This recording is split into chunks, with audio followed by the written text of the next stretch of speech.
Hello everyone, welcome back to another episode of Scholar Chitchat. I'm Joanne, your host for today. If you are just coming across this podcast for the first time, welcome. This is Scholar Chitchat podcast. Here, we are committed to bringing you relevant information that will help you achieve your study abroad dreams. And to our returning listeners, we are glad to have you back. For this episode, I have with me a special guest who has navigated the ups and downs, the highs and lows of getting a scholarship to study in Hungary. So, enough of my plenty talk. I'll just let him introduce himself. Thank you so much, Joanne. I'm excited to be here and share my experiences with everyone. My name is Ifeanyi and I hail from Nigeria. My academic journey led me to pursue a bachelor's degree in microbiology, Federal University of Latvia, and I'm currently a master's student in public health, specializing in occupational and environmental health.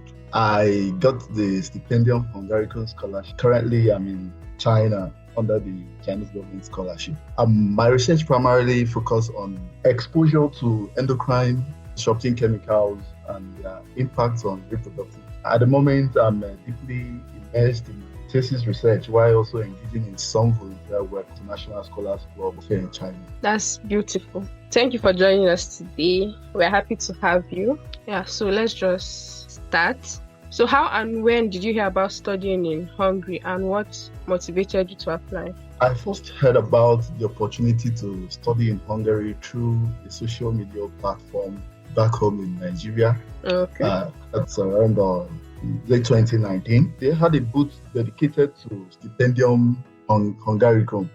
What really motivated me was the chance to gain international perspective in public health, specifically occupational and environmental health, especially the strong academic reputation in medical and health sciences Hungary. So that is what motivated me to actually apply to Stipendium Hungaricum Scholarship. The comprehensive coverage also made it a very attractive and feasible option for pursuing a master degree abroad. Okay, that's nice. Okay, so the next question. You mentioned the specific scholarship you got and how you found out about it. So now the next question. For those that are just hearing about the scholarship for the first time, give us a brief background of the scholarship. What it entails, maybe like, does it cover tuition? Is there a stipend? Does it cover accommodation, flights, anything? Okay, thank you very much for this question. The Stipendium Hungaricum Scholarship is a highly prestigious and comprehensive scholarship offered by the Hungarian government, specifically the Ministry of Foreign Affairs. Okay. Hungary.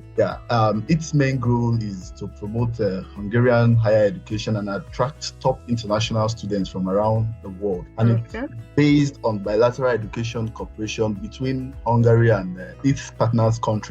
So it truly entails a full ride for most students, covering a wide range of study from bachelor's to PhD and even non-degree programs. The eligibility criteria generally include being a citizen of one of the partner countries, meeting the academic requirements of the chosen program, and fulfilling the language proficiency requirement. Each year, thousands of students apply, making it quite competitive. It's highly competitive.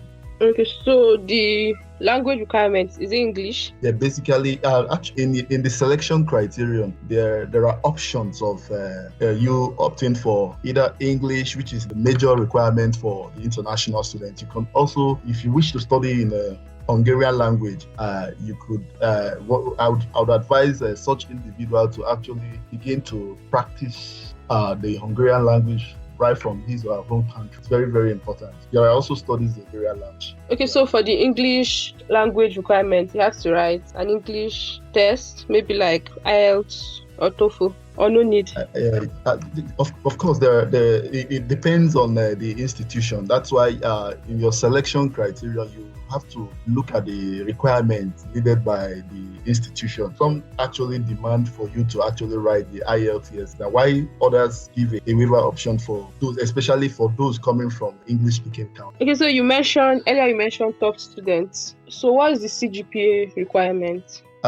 For me, I applied for a master's program, and usually the requirements are you must either have a first class or second class upper division, or even sometimes some second class lower. But then usually they look at those whose CGP are usually of a high standard. So that's So around when does this scholarship application start yearly? Yeah, the scholarship usually begins from mid-November and usually elapse around mid-January. Let's take, for instance, if you want to apply for maybe 2026 session, you should begin preparation by November 2025. By November 2025, you should get the application opens by mid-November 25, and then mid-January 2020. That's about the time for the deadline. So if you are actually interested in the Stipendium Hungaricum Scholarship, you should begin prepare. I always advise for someone to actually prepare beforehand, but knowing that the windows are usually opened mid-November to mid-January. Thank you. Okay. So what does the scholarship cover? Actually, the Stipendium Hungaricum Scholarship is quite generous in its coverage. It covers full tuition fees, meaning you don't have to pay for your studies. It also provides a monthly stipend to help with living expenses, which is usually sufficient for a single student to live modestly. Additionally, it also covers dormitory accommodation and provide a contribution towards private accommodation costs, and it includes health insurance. Okay, so do applicants need to apply for each university separately, and then how many universities can someone select to apply for? Okay, thank you very much. The thing is that before now you're meant to apply for 2 institutions. I don't know the current stand now, like the number of universities you are expected to select. But before now, it's usually 2. You usually have your first choice and your second choice. So usually the scholarship is usually awarded to one who go through the first choice interview, who scaled through the first choice. That's the way it is. Okay. So if I want to apply for this scholarship now, do I have to apply to the university separately, then come back and apply for the scholarship, or how does it work? No. You apply under the Temple's PPF. That is sorry, permit me. I am still trying to get the call it TPF website. I think the Apply Scholarship Hungary platform, Dream Apply link. You apply through the Dream Apply link. It's actually a platform set aside for international students to apply for the Stipendium Hungaricum Scholarship. You don't necessarily need to apply directly to the university. TPF provides the website for the general application. Okay. So that means no need for applicants to start looking for application fee, or is there an application fee? There are actually application fees for you to apply to the university, but then TPF does not. For you to apply directly through TPF, you don't necessarily need an application fee, because TPF actually covers application fee. But if you are going to apply to the university direct, which is different from the Stipendium Hungaricum Scholarship, you have to pay some certain fee. But usually at very low for the Stipendium Hungaricum Scholarship, the application fee is covered by TP. Thank you. Temple's Public Foundation. Thank you. Okay, so if you are applying directly to the university, that means you're not applying for the scholarship, right? Yes, you don't. If you want to apply to the university, you're either applying as a self-funded student, which would demand you to pay an application fee. But if you are applying under the Temple's Public Foundation, which is specifically charged with the responsibility of awarding the Stipendium Hungaricum Scholarship, you don't have to pay an application fee. You don't have to. Okay, that's good to know. Now let's talk about the application now. What are the selection criteria, and how can someone looking to apply increase their chances of being selected? Yeah, the selection criteria primarily focus on academic merit. Usually academic merit. Like I said, I applied for the master's level. I know for the undergraduate, it's usually those with A's and B's. But for masters, you have the first class, second class, upper, sometimes lower class, second class, lower. But you must have a very strong motivation. It's very, very important. So the required documents, basically, they include the online application form, which I've earlier highlighted, and we have the motivation letter, we have the proof of English proficiency, depending on your country, and it's also dependent on if the institution accepts a waiver, so you don't necessarily need that. But then you have your academic transcripts. You have your diplomas or degrees. You also have your CV or resume. Have your medical certificate, passport copy. For PhD students, they need a research plan. You also have letters of recommendation, usually 2. And then for those in the arts or music program, you should have a portfolio that contains relevant samples of your work. Okay. So the letters of recommendation, do your recommender have to submit it themselves, or you can just get it and upload it yourself? During my time, you just have to get the letters and then upload it yourself. You don't necessarily need to ask your supervisor, the recommenders, to send in their letters of recommendation. No, they give it to you to submit. But I don't know of the current update now. I don't know if they sent to me. Okay. So as at the time I applied, you don't necessarily need to contact them. All they just need to do is to send the letters to you, and then you upload yourself. Okay. So for some scholarships, your work experience is one of the requirements for getting the scholarship. So for this scholarship, do you need work experience? Certainly, you need work experience. Be it maybe a paid work experience, be it voluntary experiences, is very, very key, because it's not just all about work experience. It's about work experience that actually connects or fits into your maybe the course of studies you want to undertake. Let's take, for instance, I want to do public health. I should be able to venture into maybe work experiences related to health, or voluntary services related to health. So it's very, very key. Okay, that's very helpful. Can you walk us through the steps you took and how you prepared yourself for each stage when you were applying? Okay, thank you. First and foremost, when you see a scholarship, the first thing I would advise any prospective scholar to do is to first and foremost, you research the eligible courses and the university that aligned with your academic goals. And career goals. It's very, very important. Your academic background and career goals. Then that's what I did first. I first of all once I got the information on Facebook, I had to go through and look at which school is best fit for me. Based on my academic background and what I want to be, like my career goals, what I want to become, what am I prospecting. So it's very, very important. Then I prepared my academic transcript, ensuring they were officially translated and certified. I also secured strong references from my professor who knew academic abilities well. And also I prepared a strong personal statement. I spent a lot of time drafting. In fact, I would have loved to show you one of my work. I actually did my motivation letter, personal statement. I did it 6 times. I had to rewrite. Wow. I had to write. So if I write, I have to check it. These are things I did before, prior to the time of application. You have to do it. You have to look at it. It's okay. Is this something someone will read? Is this something that is connecting? Because you have to connect the dots. It's very, very important. I began to gather my documents, because one thing about application for scholarships is that you must ensure. I would always advise, before the time of the scholarship, you gather every document, because every document is very, very important. Every document is very, very important. Okay, so we'll come back to the motivation letter. But before then, you mentioned that your certificate and transcript to be translated and certified. So you are not submitting your diploma results and your diploma and transcript in English? It's usually the diplomas and transcripts. They are essential. It is important for you to translate the diplomas and the academic transcript. It is very, very important, especially for those who are coming from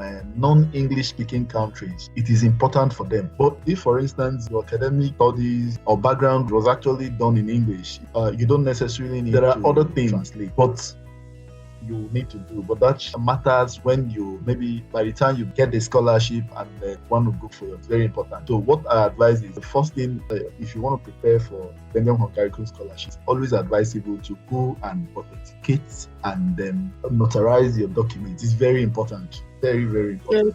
Okay, so can you just give us the process for authenticating, for the benefit of those that are just hearing about this for the first time? How is it done? The first thing you need to do is to go and evaluate your documents at the Education Ministry, the Ministry of Education. Okay. Go to the Nigerian Federal Ministry of Education.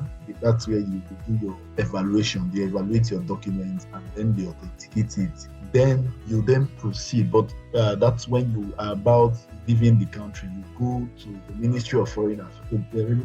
Mind you, the Ministry of Education only authenticates your diplomas and transcripts because it has to do with education. So everything about education, that's where you do. And then when for the Foreign Affairs, Ministry of Foreign Affairs of Nigeria, you can have other documents aside your education degrees and certificates. So that's a transcript. You could also add supporting documents. These are also very important. Okay, so are there any supporting documents that needs to be authenticated by the Ministry of Foreign Affairs? Yeah, like your birth certificates and other certifications. Maybe if you have your professional certification. Okay, also all those ones are for the visa application. Yes, they are basically helpful. Okay, so that's like actually later when maybe hopefully you get scholarship. Yes. Okay, so the next question. Now let's go back to the motivational letter. I think that's one of the issues a lot of applicants have writing the motivational letter. So can you just share with us tips for writing a scholarship winning motivational letter? Okay. Thank you very much, Ms. Joanne. This is the most important aspect for scholarship awards and applications and awards. Be it motivation letter is like the life wire for every scholarship application. Though it comes in different forms, you can have a statement of purpose, you can have it as a research statement, you can have it as personal statements, all depends. But for Stipendium Hungaricum, what is required is motivation letter, and it's the life wire of every scholarship. So it is the critical piece of every application. First, I approach it by deeply reflecting on why I wanted to study public health in Hungary. I didn't just state my interest, I connected it to my past academic experience, my future career goals, and how the specific program I invested in Hungary will help me achieve those. I highlighted specific courses, research areas, or faculty members that genuinely interested me to strengthen my application. So one thing is you need to be specific about why program the right fit and how it will help you achieve your goals. Avoid generic statements. And then let me use this opportunity to actually give the structures, because when you're writing motivation, it's very, very important for the Stipendium Hungaricum. The first thing you need to identify is the problem statement. Let's take, for instance, we are having flooding in Nigeria. That's an environmental issue. You understand? Yes. That's an environmental health issue. I could decide to, in Adamawa State, in Anambra, there was flooding. You understand? That's a problem. Yeah. It could actually, now what motivated me first, the problem statement, one is to identify the problem and how he led you to obtain a bachelor's degree in your field. For instance, maybe that was what, because of things like flooding that will result to emergence of maybe disease, maybe tropical diseases, then there are a lot of problems that can actually emerge or emanate from flooding diseases.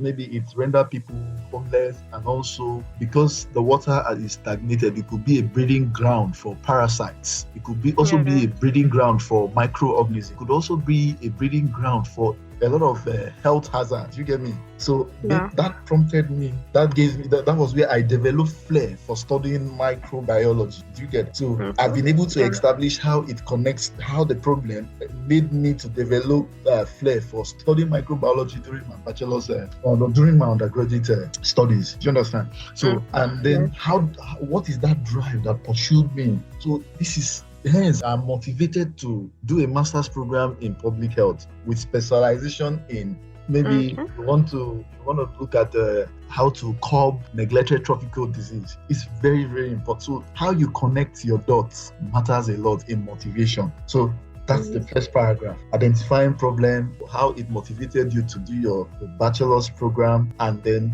the experience or the skills you got, how it enables you to be fit, how it made you fit for a postgraduate study in the field of public health. You see that? Yeah. Yes. So for the second paragraph, your field of interest or specialization is very important, and what it tends to address. Okay. Yeah.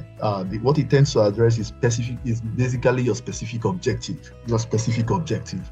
Okay. You said field of specialization is important. Yes, your field of interest or specialization. Field of interest or specialization. Yeah. That's when you tell them, okay, now I want to study a master's program with specialization in curbing neglected tropical disease. And what do you want to do? Want to help with specialization in the management of neglected tropical disease. Why are you doing that? You're trying to do it because you want to actually devise a method, maybe, or a new technology for reducing the population of neglected tropical disease. Because reducing the population means you've actually mitigated it. You are not totally eliminating it. You understand? Yeah. Prevent it, get it, you can manage it, but you are not eliminating it. You can't eliminate. We must understand that in public health, for instance, that's preventive medicine. Yeah. You don't eliminate. You just find a way of curbing or reducing the effect. You understand? And then you manage it. That's what you should do. Okay, so third paragraph, you should talk about your academic background, the courses you did that related to what you want to do. That is the courses you had in your previous studies. Yeah, that connects to what you want to study in the future. You should talk about that. Then you also have your project. If you have your project, you can actually enlist it. Those who did projects, your internship, work experience, the voluntary. Yeah, and you should be able to tell how they have shaped you and enable you fit to that program. Okay, so how these experiences have shaped you to want to have prepared you for a master's degree? Yes, and enable you fit for the program. So you should be able to tell them. They want to see that. That's what they want to see. Okay, so the fourth paragraph. Here you talk about why you choose the university. You should emphasize on the university ranking. It's very important. Yeah, it's very important.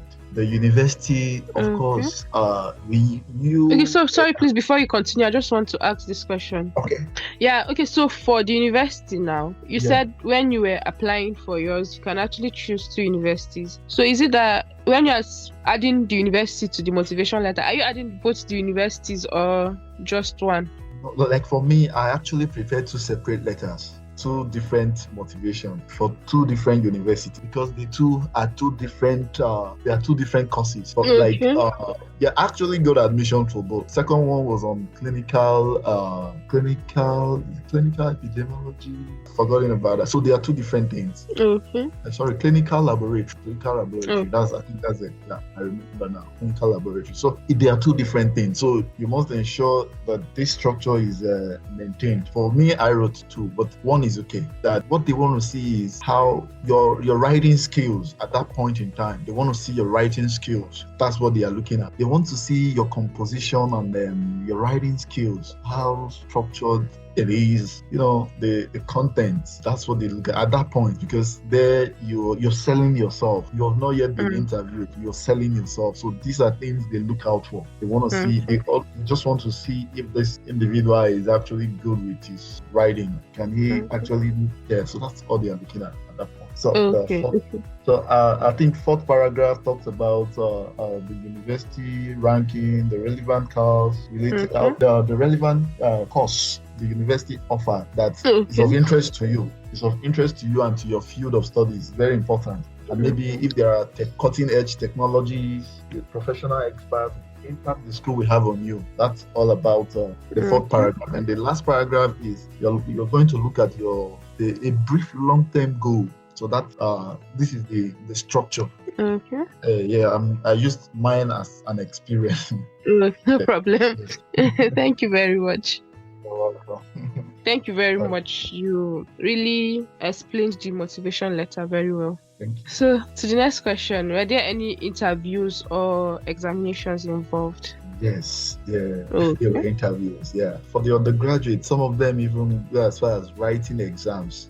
Wow. Online exams. Yeah, I think I remember someone from Oxford Lorand. Yeah. Okay. You have to take exams, especially for undergraduates. Yeah, you have to take exams, online exams. Yeah, you don't have to. I think you should be in an isolated area, so it's very important. Yeah, no noise, any form of noise regarded as malpractice. You're up. Wow. So for the master's program, it's basically online interview, and then you must get interview. There was this scholarship I earlier applied, a scholarship for Christian young people. I remember the professor interviewed me for 5 minutes. Wow. Talking. I almost got that, but I think at the end of the day, they didn't take the 300 they usually took. They took 100. I actually went to the very end. So wow, that's serious.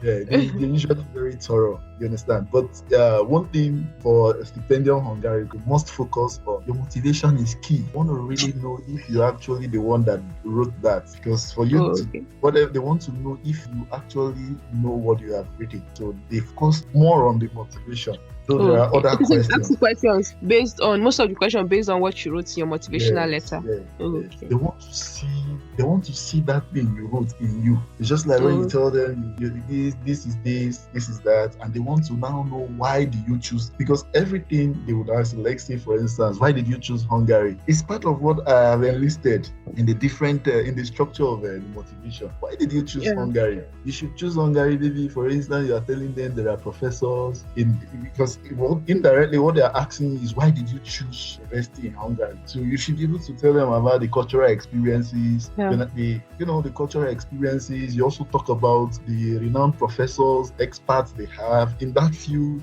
Possibly you can talk about things like maybe Hungarian professors are known to have been able to win the Nobel prizes. I think they have the highest. Hungary has the highest Nobel Prize winners. I can't remember. It's in Hungary and Sweden. I don't know. Wow. So that's why you must focus on what you have written. You can also explore. You understand? Explore via the internet and so on. It's the internet has. I think Google has very useful information, but basically your motivation is key to winning. It's the most important. Thank you very much. Welcome. So are there any other documents that you think or certifications that is required that I think applicants might overlook? Yes, there are. Okay. There are. Yeah, usually people overlook the medicals. Oh, okay. They overlook the medical. It's very important when you're applying for this scholarship because they want to really know if you're actually fit for that particular study. So that's why when your medicals is actually one of the important documents. Also passports. So many people, some individuals uses things like national ID. You understand? Yeah, they actually upload national ID. That's national ID, NIN. But when it comes to the screening purpose, you may be screened out because you are lacking the internet. So it's very important to the international passport. It's very. Thirdly, is if you have an award or certification.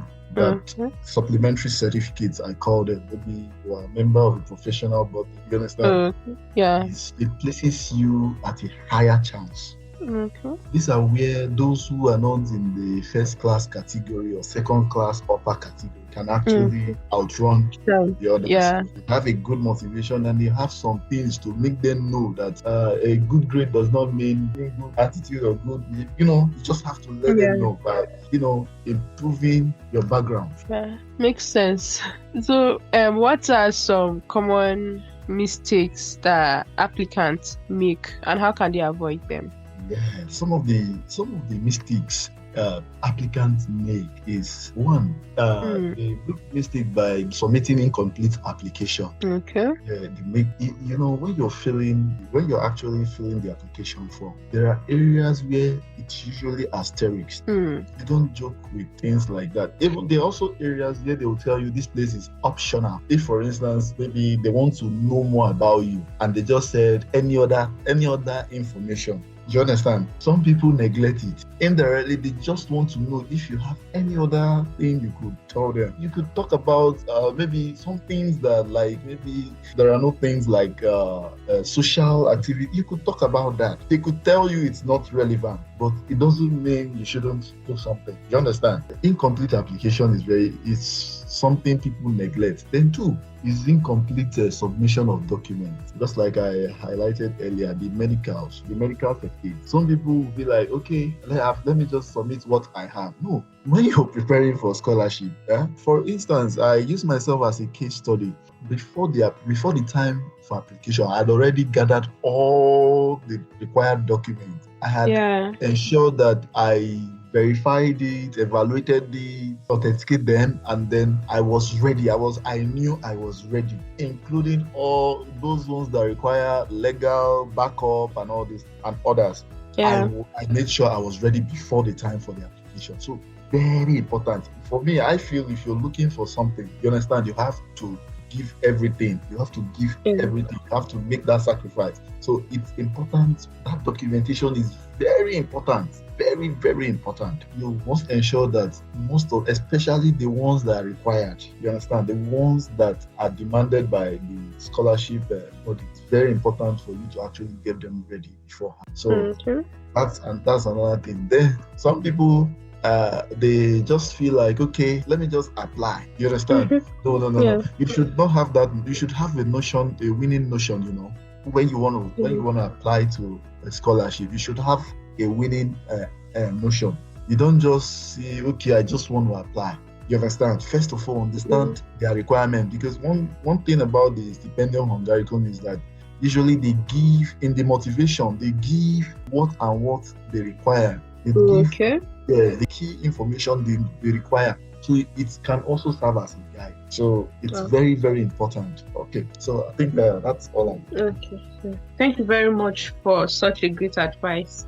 That's really helpful. So that to our listeners, is something you should actually look out for. Make sure you adhere to all the instructions and requirements. So to our next question, are there any obligations or commitments required that you must go back to your country after your studies? For the Stipendium Hungaricum Scholarship, there isn't a strict legally binding obligation to return to your home country immediately after completing your studies. But however, the scholarship's aim is to contribute to the development of the sending countries, the partner countries. For instance, I take you to the motivation letter. One of the things I spoke about in the first paragraph was the problem statement. Yeah, the problem statement comes from your home country. It's not the problem in Hungary. So that should make you know that you going for you actually getting the scholarship is you're giving you this scholarship so you come and receive training, and then at the end of the day you go back to your home country and do that thing which you said you want to do. That's the essence, but there is no binding obligation. So there's no place like home, One day somehow you could be required to come and give back that knowledge and skills which you have acquired back to. Definitely is for your home country. Okay, so when you're applying for this scholarship, once you fill the form, everything, you just submit it. You don't need to go anywhere to submit, or it's just online, right? Yeah, you submit online. But before you do submission, you must review. You must review your application, go through it. Go through it. Where you maybe a particular word and you went to spell it wrongly, it gives a different meaning. Usually you check your commas. You must check it, because these guys, and I think lately some people use AI, right? That's the trend now. Yeah, you must be careful, because I think they have AI detectors that will just throw away the thing and tell you when. So you must be careful. I'm not actually refuting the use of AI, but I'm trying to say, okay, AI is actually, it's a system. So you give it instruction. So what you give to it, it gives back. You understand? So you are the brain behind your motivation, not the AI. So that's what I mean. Okay, so it's very important. You go through your work over and over again. If you're not okay with what you do, give it to somebody. It's always good to give it to somebody, especially a teacher or your professor. You understand? Because they're actually erudites. They know these things. So some of them are actually maybe reviewers in journals, so they know how to write, articles together. They should be able to help you out. Thank you very much for your advice. So if you want to get a scholarship, you have to put in the work really hard. Nothing good comes easy. Yeah, so for applicants with families, does this scholarship cover for dependents? Unfortunately, it does not cover. The Stipendium Hungaricum Scholarship does not provide any additional financial support or accommodation for dependents. Okay. But however, it doesn't stop you from actually taking your wards or your dependents. It doesn't stop. The scholarship does not take care of them at all. So if you're doing that, it's at your own will. Let's take, for instance, breastfeeding mothers get this scholarship. Of course, you need to take their words along. Yeah. So, but it's usually at your own risk. Yeah. So thank you very much for your time. So we just want you to give your final words, advice to whoever might be listening to this and is considering applying for this scholarship. What do you have for such a person? Okay. My advice for the listeners or the prospective scholar, I call them, is one, you should have a financial plan. Okay. That's number one. You should have a financial plan. What do I mean? You should, first and foremost, you thoroughly calculate the estimated monthly expenses for your family. I'm talking about those who want to take the awards. But for the scholarship is able to provide stipends and then housing allowance that it's okay if you are not this exorbitant spender. So it should be able to take care of your basic needs, because usually the scholarship stipends are basically for your basic. Does it cover for flight? No. Okay. It doesn't cover for flight. Before now, the government have actually annulled the sponsoring of scholars in Nigeria. But before now, if the government actually does that, if you get the scholarship. Okay, that's the Nigerian government? Yes, Nigerian government usually do that. But I think they've stopped it. Stopped it. Yeah, the minister has annulled the program. So, but that doesn't mean you cannot get the scholarship. They still have the scholarships. The foundation still have ties with the government. So it's still a partner thing. But the government no longer sponsor the scholars abroad. So if you get the scholarship, you have to the flight fees, and then you should also consider that the visa requirements too. You should also consider that the government no longer pays that too. You should consider that visa application fee at your own risk. That it's actually at your own will. And then the flight, and then it's usually advisable for you to have a financial plan. Like, okay, when I go to this country, of course, you don't just go there and you expect them to pay you stipend.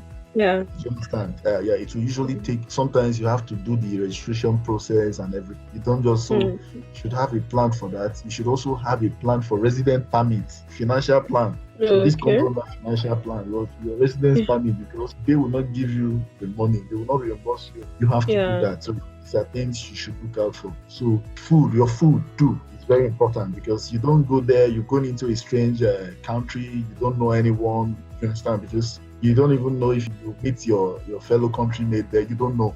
Yeah. Maybe you could just be thrown to one of the states in the country, and that's only you there. Maybe you could even be the only black there. So these are things you need to consider. That's financial plan. And what else again?